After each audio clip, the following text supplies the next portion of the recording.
युवक मंडळ पाटील गल्ली बेळगाव आपल्या समोर सहर्ष आणि सविनय सादर करीत आहोत छत्रपती शिवाजी महाराजांचे शासन.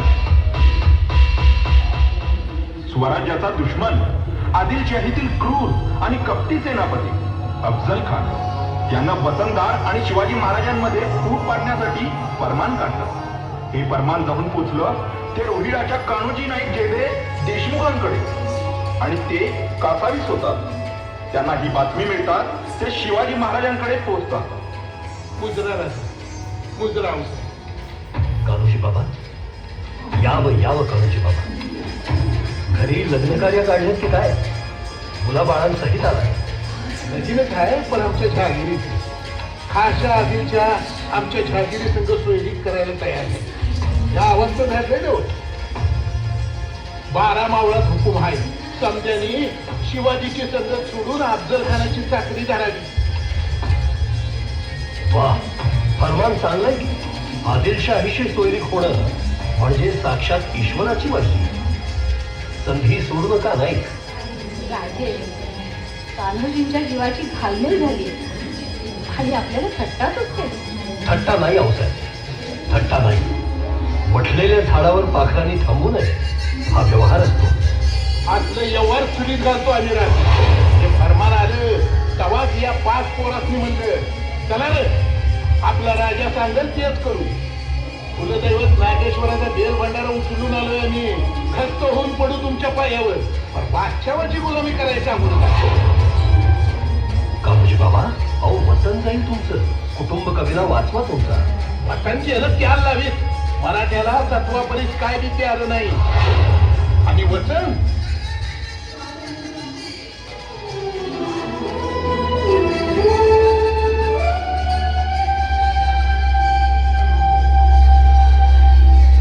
सोडलं वतन आऊसाहेबांच्या पाड्यावर.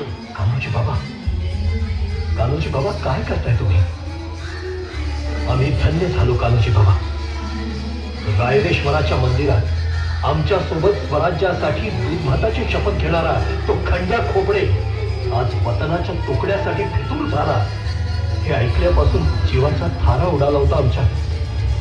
कोण आपलं कोण परक हा भरवसाच उरला नव्हता आम्हाला. चेहऱ्यांचं इमान इतकं हलकं नाही राज. स्वराज्यासाठी लढता लढता खस्त होऊ तेव्हा रणांगणातली हाडं सावरताना ज्या हाडातनं शिवाजी शिवाजी स्वराज्य स्वराज्य असा आवाज येईल ही जेद्यांची समजा अपुशाल नेऊन टाका गंगत. कान्होजी राजे, हाडं तर आपण सावरू रणांगणामध्ये शत्रूची, तुमचं आयुष्य मात्र तुम्हाला लागू दे. आऊसाहेब, कान्होजी बाबा, तुमच्या इमानाबद्दल तिळ मात्र शंका नाही. आपण आमच्या सोबत असाल याची खात्री होती आम्हाला.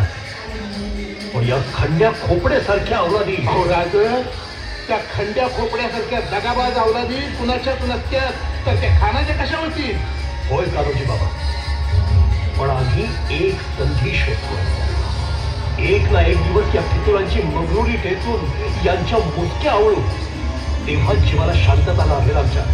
राजे, यांचेही दिवस ठरतील, चिंता नसावी. होय आऊसाहेब, आता खानाच्या भेटीसाठी आम्ही प्रतापगड जवळ करावा म्हणतो. सावळीच्या अरण्यात खेचून त्या खानाचा भोकणा करू आम्ही. दाखवून देऊ पातशाहीला, जो मराठ्यांशी लढला त्याला आम्ही उभा काढला.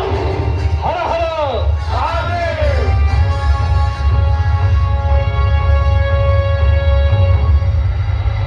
यानंतर शिवाजी महाराजांनी 10 नोव्हेंबर 1660 रोजी प्रतापगडाच्या पायथ्याशी 32 दाताचा बोकड म्हणजे अफजल खान याला पाडून टाकला.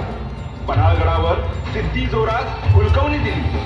हे सगळं घडल्यानंतर गद्दार खंडोजी खोपडा घाबरला.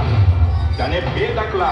महाराजांकडे शिफारिश करण्यासाठी आणि माफी मागण्याच्या कारणाने तो कान्होजींकडे पोहोचला. कोण? खंडोजी? खंडोजी खोपडे गद्दार? अरे तुझी ही काही याची हिंमतच कशी झाली? दादा हो, झाल्या गोष्टीची माफी मागतो मी. तुम्ही तरी असं बोलतोय का दादा? माफी? अरे त्या अफजल खानाला जाऊन मिळाला, हीच तवा बेईमानी केली आणि वर माफी मागतोस? शिवाजी महाराज तुला असं सोडतील असं नाही वाटत मला. अभयजा कान्होजी, अभयजा, पुण्याचा अशी चूक नाही होणार, नाही बोलणार आता. माझ्या बायकोनं तुम्हाला भाऊ मानले, तिथं कुंकू आता तुमच्याच हातात आहे. एवढी भाऊबीज घाला म्हणजे तंड भरून पावलं बघा. नाही बोललो आता. शिवाजी राजांकडून मला अभय द्या. तुमच्या बहिणी का तर दादा. खंडोजी, तुमची खांडोळी उडवली तर आमची धन विधवा होईल, म्हणून तुम्हाला सोडायला पाहिजे. पण मग नाही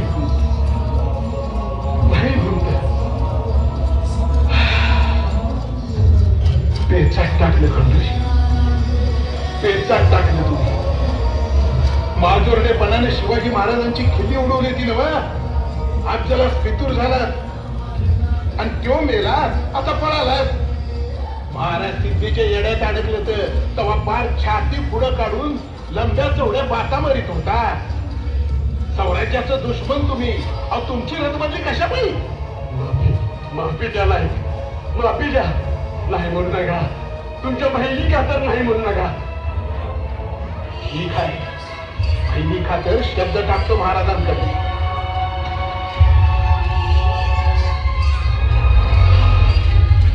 कान्होजींना वाटलं की खंडोजीला पश्चाताप झाला. तो पितुरी सोडून स्वराज्य मार्गी लागेल. आपल्या बहिणी खातर कान्होजी महाराजांकडे शिफारस करण्यास निघाले. कान्होजी काका, कोकण बोलण्याची तयारी करावी असा मनसूब आहे. आपण सोबतच राहावे आमच्या. महाराज, तिथं ते शाहीच्या धुमाकूळ घालतोय आणि आपण कोकणात उतरायचं म्हणजे काय बेशात्य शाहिस्त्याची की आमच्या रयतेच्या नरळीला नख लावेल. जी बोट स्वराज्याच्या दिशेने रोखली जातील ती त्याच क्षणी खोडून काढू आम्ही. शाहिस्त्याची फिकीर करू नये. लाल महालाच्या बाहेर त्याचं मुंडकं सुद्धा डोकावणार नाही याची तजवीज केली आहे. ठीक आहे, जसं म्हणशील तसं. कान्होजी काका, इतके वरमल्यासारखे का आहात? उत्साह आपला मावळलेला दिसतोय. काय झालंय? राजा, माझं एक काम आहे. मला एक वचन पाहिजे आहे. कान्होजी काका, तुम्ही तर आम्हाला वडिलांसमान. कसलं काम, कसलं वचन? स्वराज्यासाठी घरादारावर, वतनावर पाणी सोडलं आपण. तुमचं मूल आम्हाला स्वराज्य इतकंच. दिलं वचन. बोला.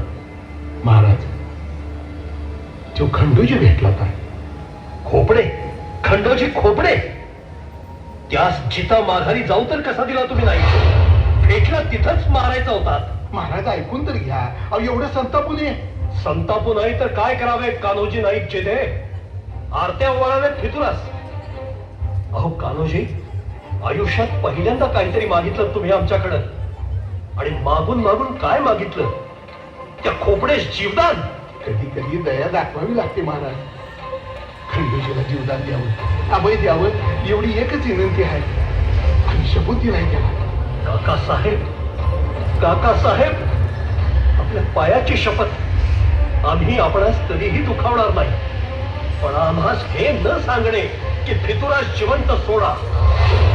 खोपडे आम्ही मरावे ऐसे चिंतित होता. स्वराज्य बुडावे ऐशी स्वप्ने पाहत होता.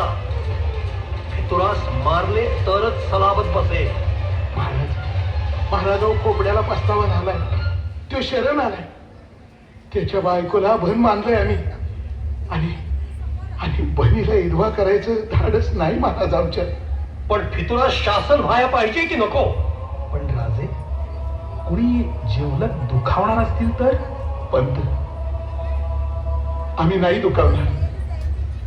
त्या खोपड्याला ठार मारून आमच्या बहिणीला इदवा जरी केलं तरी चालेल आम्हासनी. आम्ही नाही दुरावणार आम्ही. ठीक आहे काकासाहेब, खोपडेस मारत नाही. तुमच्या प्रेमाखातर खोपडेस चित्ता सोडतो. तुम्ही खात्री द्यावी. कान्होजींच्या शब्दाखातर महाराजांनी खंडोजीला जीवनदान दिलं. सांगितल्याप्रमाणे खंडोजी शब्द मिळाल्याची खात्री देतात. आपल्याला जीवनदान मिळालं याची खात्री झालेला खंडोजी महाराजांच्या भेटीस येतो.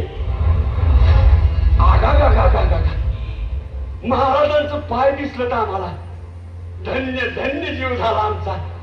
वाटलं होतं महाराज या पायाशी थावा द्यायचं नाहीत पुन्हा, पण महाराज तुम्ही दया दाखवली, आमची जहागीर बी वाचवली. यवनांचे तानपीर आम्हाला आशीर्वाद देतात आणि आमचे सैतानपीर आमच्याशी दगा करतात. खामोश! गिरफ्तार करा या हरामखोराला. हल्ल्या ताटात शेळ कालवणारी अवलाद तुझी. काय काय झालं मला? फंद फितुरी करतोस आणि वरून वशिला लावतोस. या लोकभरती स्वराज्यात वशिला लावला की गुन्हे माफ होतात म्हणून. माफ करा महाराज, माफ करा. या दगाबाज खोपड्याचा उजवा हात आणि डावा पाय कलम करा. पाया पडतो महाराज, माफ करा महाराज, माफ करा. फितुरीस माफी नाही. तोडा याला. घर जाळायला निघालेला निखारा हा, ज्याला पदरात बांधून घेणं शक्य नाही. घेऊन जा. महाराज, अहो महाराज, माफ करा मला, माफ करा महाराज, महाराज, अहो महाराज, अहो महाराज.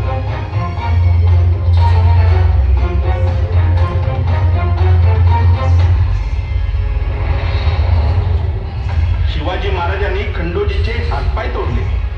गद्दाराला शासन झालं. महाराजांनी आपल्याला दिलेला शब्द मोडून खंडोजीचे हातपाय तोडले.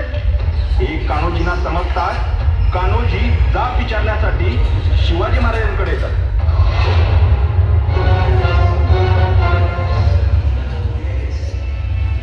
नाही, आधी शांत व्हा आणि बसा बघू. बसा. आम्ही बसाय आलो नाही, जाब विचारा आलोय. आम्हाला दिलेल्या वचनाचं काय? हिला शब्द मोडला तुम्ही. आम्ही बी दुश्मन झालो का काय तुमचं? असं वाईट वंगाळ बोलू नका. नाही, महाराजांची माफी मागा बघू. कशापायी माफी मागायची? कशापायी माफी मागायची? माफी मागायची ती महाराजांनी आणि ती बी आमची. नाहीतर आमचं बी हात पाय कलम करा. ती मानाची शमशेर वापिस करताय. त्या शमशेरीनं महाराजांनी आमचा गळा चिरावा, तो बी आपल्या हातानं. कान्होजी काका, आम्ही आपली विदाट माफी मागत आहोत. काकासाहेब, आम्ही जर स्वराज्याशी बेईमान असू तर आमच्या जगण्याला काहीही अर्थ उरत नाही. आणि आपल्यापाशी छोटी कसम खाल्ली असेल तर आम्हाला नरकातही स्थान नाही. काकासाहेब, आम्ही आमचा शब्द पाळला. आठवा आमचं वचन. आम्ही खंडोजी खोपडेला जिवे मारलेला नाही. खंडोजीला जीवदान दिलं आणि आम्ही नाही बघून त्यासनी शासन केलं, हातपाय तोडलं. हा कोणता न्याय? ही कुठली नीती महाराज? खंडोजी खोपडे हरामखोर आहे काकासाहेब. नुसता हरामखोर नाही, नमक हराम बी आहे. पण आम्हाला दिलेल्या शब्दाची किंमत काय ती राहील? शब्दाची किंमत होती काकासाहेब, किंमत होती म्हणूनच खंडोजी खोपडे जिता राहिला. नाहीतर त्याची गर्दन मारली असती. पण आपली किंमत होती आम्हाला म्हणून त्यास चिता सोडला. स्वराज्यावर हत्यार उगारणारा उजवा हात कापला आणि शत्रूला सामील होण्यासाठी उचललेला डावा पाय कापला त्याचा. स्वराज्याशी हरामखोरी करणारा कोणीही सुखरूप राहू शकणार नाही, राहू दिला जाणार नाही. मग तो खुद्द शिवाजी असला तरी त्याचीही काही केली जाणार नाही. होय काकासाहेब, खोपडेस कठोर सजा होणं गरजेचं होतं. नाहीतर लोक म्हणतील स्वराज्यात काहीही करा, कसेही वागा, पश्चाताप केला की माफी पदरी पडते. ऐसा समज होणे घातक, ते महापातक. स्वराज्यात सलामत बसवायची असेल तर देशद्रोही हरामखोराला कठोर शासन होणं जरुरीचं आहे. अन्यथा अशा फितूर हरामखोरांमुळं स्वराज्य रसातळाला जाईल. खरं चुकलं आमचं राजा. खरं म्हणजे आपण हे समजा न सांगताच आम्हाला काय हवं. माफी चाहतो गोमाजी, महाराजांची माफी चाहतो. नाईक राजधर्म लई जोखमीचं काम आहे बघा. अहो, शिवाजी महाराजांप्रमाणे तो जर जपता आला नाही, पेलता आला नाही तर स्वराज्याचा इस्फोट होईल. इस्फोट. महाराजांनी कधीही आपल्या स्वार्थासाठी शासन केलं नाही. महाराजांनी स्वराज्य उभं केलं ते देव देश धर्मासाठी, रयतेसाठी. आम्ही भाग्यवंत आहोत, आम्हा इथे राजाचा इतिहास लाभला. महाराजांनी कधीही पितुराची गय केली नाही. योग्य वेळेत अचूक निर्णय महाराजांनी प्रत्येक मोहिमेत दाखवून दिलंय. ऐसा राजा पुन्हा होणे नाही. बोला पुण्यश्लोक श्री छत्रपती शिवाजी महाराज.